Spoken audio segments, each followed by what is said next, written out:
Everybody, Tim Drudge, View from the South Stands, coming to you after, of course, the very interesting night on Wednesday evening at BMO Field, which saw Toronto FC draw one of the better clubs in Major League Soccer, the Los Angeles Galaxy.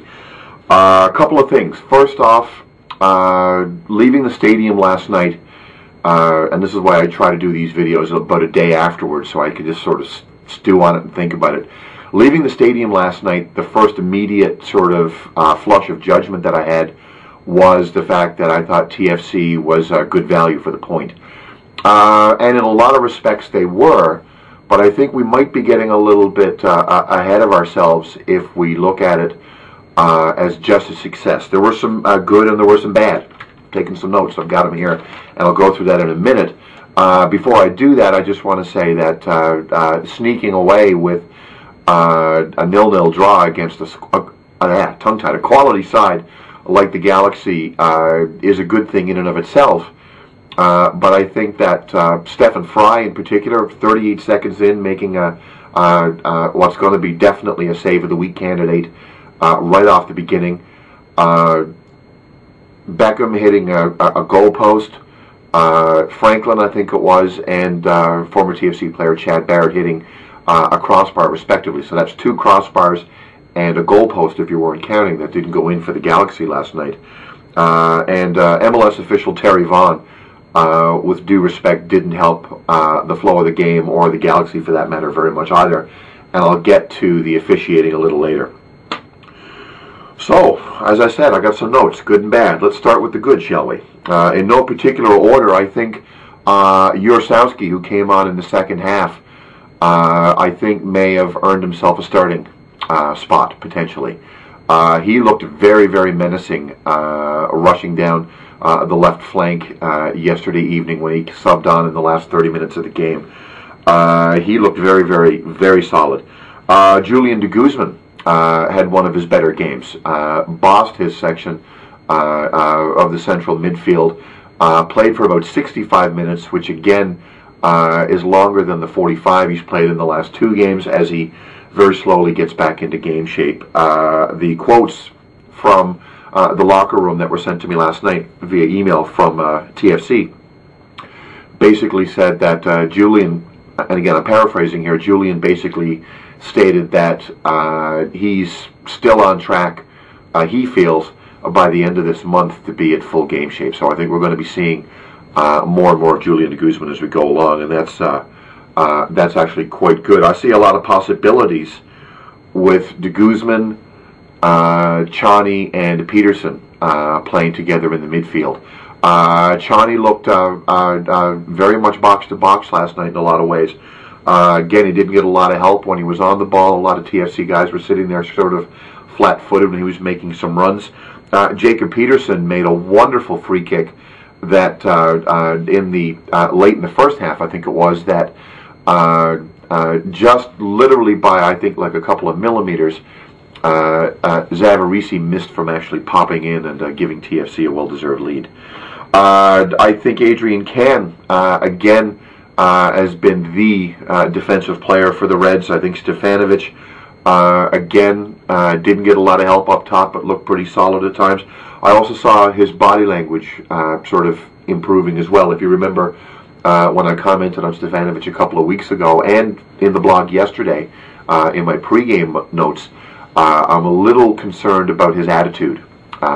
Maybe, again, he feels that the style of play in MLS is a bit sketchy, or the fact that he's maybe not getting the level of support or quality around him maybe that he would have expected. I don't know what it is, but he seemed to be a little more comfortable last night in his surroundings, which again is a positive as things go further.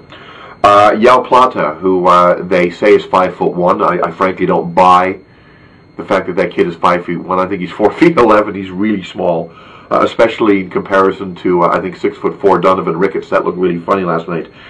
He's absolutely scary fast. He almost scored a goal, again, if you can believe it, from a header yesterday evening, late in the game, I think in the 70th or 75th minute. He actually is, I think, the real deal. I think he's going to be a game changer as he gets more comfortable in this league. He also earned TFC a very and I say this with all due respect, a very Latin American style foul late in the game last night as well. And if you've got a Latin American style of officiating, and I'm going to get to officiating again in a second, but if you've got that style of officiating in Major League Soccer, if you can't beat him, you got to join him to a certain extent, and I think Plata brings that aspect to the game as well. And of course, I think Stefan Fry, and I'm wearing the new neon green goalie strip in his honor today as I film this. I hope it's not too bright on camera. I think he's as good a shot stopper as there is in this league. 38 seconds in, believe it or not, 38 seconds in, Los Angeles almost took the lead for good last night. The Reds were asleep as they started the game, and that's happened a couple of times now, a bit of a concern. LA came in, I think again it was Franklin, if I'm not mistaken, or Mike McGee, I'm not sure which one. You can see the game in 6, I think, on TFC TV and confirm that for yourself. But anyway, Fry made a wonderful diving to the left-hand side of the net stop that really saved the point or the potential for 3 points for the Reds. So there was a lot of good last night in that game as well. I think some of the bad was no Nana Adekora, and that's been spoken about, of course, in a lot of quarters.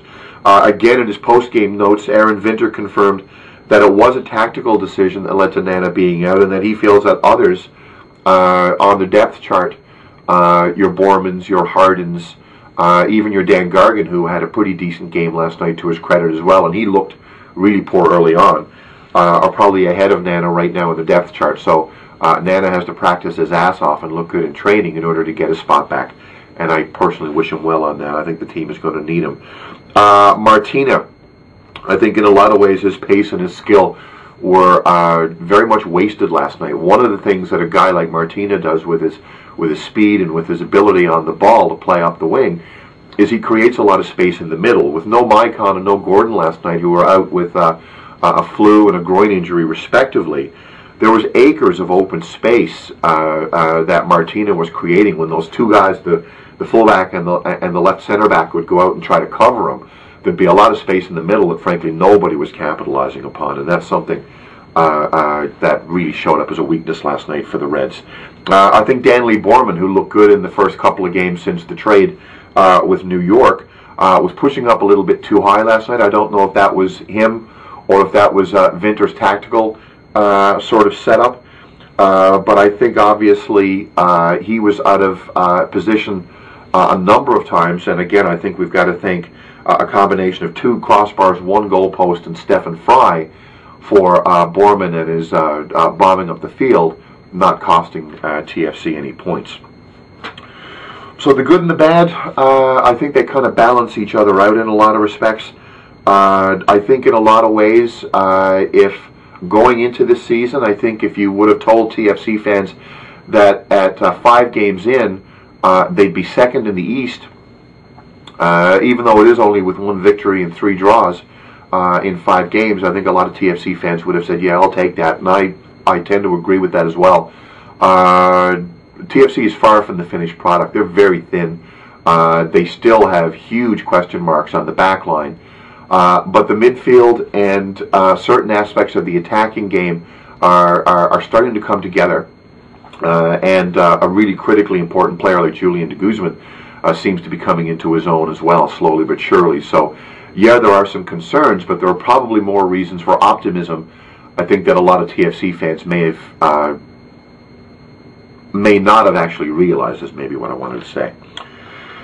So getting to David Beckham and getting to the officiating, I think in the next couple of days David Beckham is going to be fined by Major League Soccer, and I think it's an absolute disgrace that he be fined.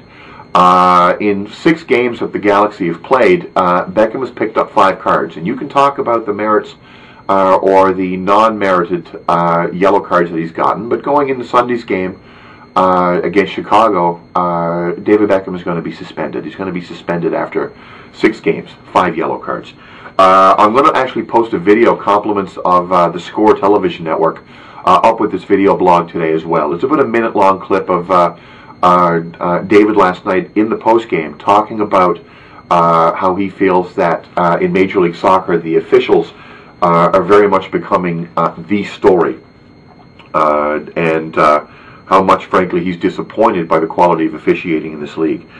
Ben Rycroft, a good friend of mine who writes for Canadian Soccer News, has a wonderful piece on CanadianSoccerNews.com today as well that kind of fleshes out really how I feel about the officiating in this league. He actually very, I think, intelligently summarizes that you've got, I know Terry Vaughn is not quote-unquote Latin American, but you've got that Latin American style of officiating that doesn't really mesh up very well with a very, in a lot of respects, English-influenced North American physical style of play.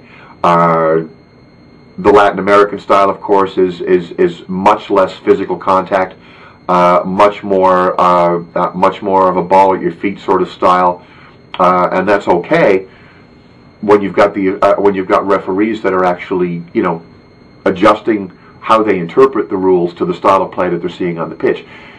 Ben's point in Major League Soccer is that you've got that Latin American sort of style of refereeing trying to mesh up with a completely different style of game, and what happens is that one meets the other and both suffer. I'm not going to say here that these referees are not competent to do their jobs. They're USSF or CSA sanctioned, they're FIFA sanctioned in a lot of respects, and I'm going to give everybody the benefit of the doubt, and I think everybody wants to do right by the officiating in this league. But I think Major League Soccer, the Canadian Soccer Association, and the United States Soccer Federation have a real problem if they don't find a way to make a cultural shift with the referees going from that Latin style of interpreting the rules to a more, frankly, North American style of interpreting the rules. I'm going to put a link up to Ben Rycroft's story. I think it's fabulous. I think he really hits the nail on the head, and I hope you guys get a chance to go read that as well. So that's it. You guys have a wonderful week, and I'll have another video blog up on the weekend post TFC's game on Saturday evening against DC United. Thanks again for watching, and we'll talk to you soon. Cheers.